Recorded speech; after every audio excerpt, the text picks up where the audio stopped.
नमस्कार दोस्तों, क्या आप जानते हैं भारत में 10 में से 4 कपल्स इनफर्टिलिटी की समस्या से ग्रसित है। मैं अपने आसपास ऐसे कई कपल्स को देखती हूँ जो मल्टीपल IUI और IVF भी करवा रहे हैं, लेकिन फिर भी उन्हें प्रेगनेंसी कंसीव नहीं हो रही है। दोस्तों, ज्यादातर केसेस में इनफर्टिलिटी क्योरेबल ही होती है, लेकिन उसके लिए आपको 3 आयामों पे काम करना होगा।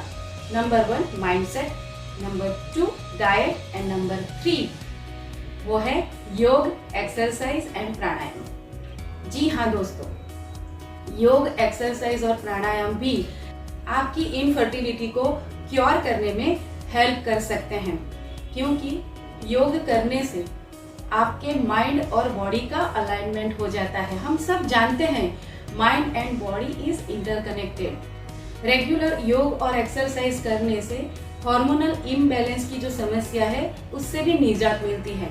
तो दोस्तों, अगर हार्मोनल इम्बैलेंस के कारण अगर आपको प्रेगनेंसी कंसीव नहीं हो रही, तो आज विश्व योग दिवस के अवसर पर मैं Bhavishya Shah, life transformation coach and Garbh Sanskar trainer, specially उन कपल्स के लिए जो बेबी प्लान कर रहे हैं या फिर इनफर्टिलिटी की समस्या से ग्रसित है, उनके लिए कुछ सिंपल लेकिन बहुत ही पावरफुल और इफेक्टिव योगा पोजेस लेकर आई हूँ।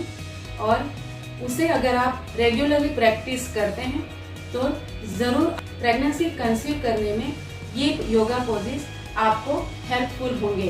क्योंकि अभी मैं जो आपको योगा पोजेस बताने जा रही हूँ, उससे ना सिर्फ फिजिकल स्ट्रेंथ बढ़ती है बल्कि मेंटल स्ट्रेंथ भी बढ़ती है। तो दोस्तों, चलिए बिना वक्त गंवाए शुरू करते हैं। सबसे पहले हम करेंगे ताड़ासन। उसके लिए हम सीधे खड़े रहेंगे, दोनों पाँवों के बीच में बिल्कुल उतना ही गैप रखिए जितना कि हमारे 2 कंधों के बीच में होता है। उसके बाद डीप ब्रीथ करते हुए आराम से हमें हमारी एड़ी के ऊपर खड़े रहना है और ये दोनों हाथों को श्वास को होल्ड करते हुए बिल्कुल अपने पूरे बॉडी को स्ट्रेच करना है। एड़ी के ऊपर खड़े रहना है कम से कम 30 सेकंड्स तक। अगर आपको प्रैक्टिस नहीं है तो आप उसे 5 सेकंड 10 सेकंड से भी शुरू कर सकते हैं और धीरे धीरे इसकी टाइम लिमिट आप बढ़ा सकते हैं।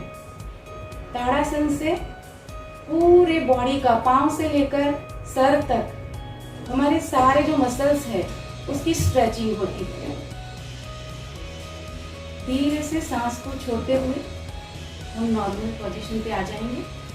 अब दूसरा जो पोज हम करने जा रहे हैं उसे कहते हैं वीरभद्रासन। कुछ लोग उसे वॉरियर पोज भी कहते हैं। आइए लेफ्ट लेग से शुरू करते हैं। इस तरह से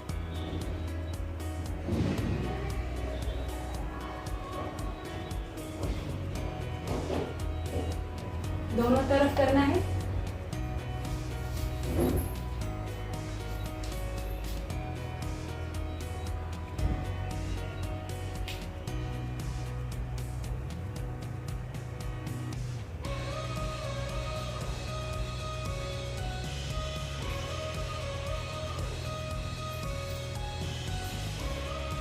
तीसरा जो पोज है वो है मलासन।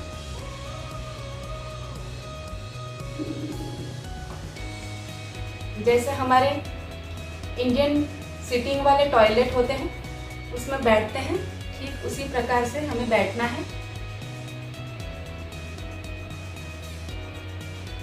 ये जो आसन है इससे हमारे पेल्विक फ्लोर मसल्स जो है वो मजबूत होते हैं। पूरी प्रेगनेंसी और डिलीवरी के दौरान पेल्विक फ्लोर मसल्स जो है उसका फ्लेक्सिबल रहना बहुत ही ज़्यादा ज़रूरी है।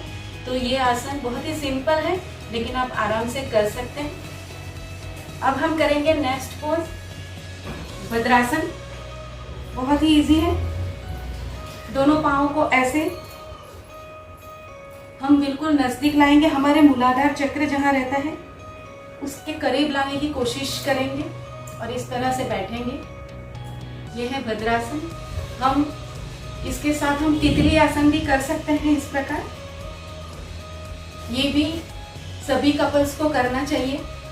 पूरी प्रेगनेंसी आप इस तितली आसन को कर सकते हैं। इससे आपके थाइस के मसल्स भी बहुत स्ट्रेच होते हैं, तो बहुत ही आपको इजी डिलीवरी में ये हेल्पफुल होगा।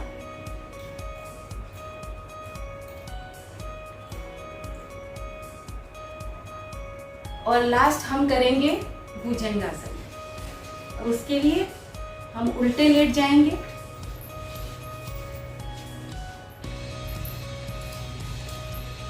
हमारे दोनों हाथों को बिल्कुल ऐसे कंधों के समांतर रखेंगे।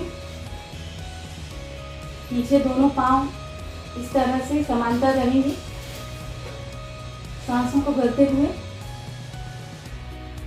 इस तरह से सांस को होल्ड करके सर को ऊपर रखेंगे आकाश की तरफ। कम से कम 15 सेकंड तक होल्ड करेंगे।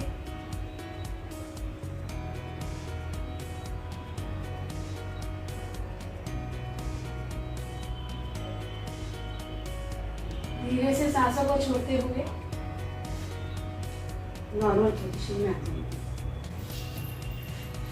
तो दोस्तों, ये थे कुछ योगा पोजेस। इसको आप रेगुलरली प्रैक्टिस जरूर कीजिए। आप सभी को जल्द से जल्द संतान सुख की प्राप्ति हो, ऐसी अभ्यर्थना के साथ नमस्कार।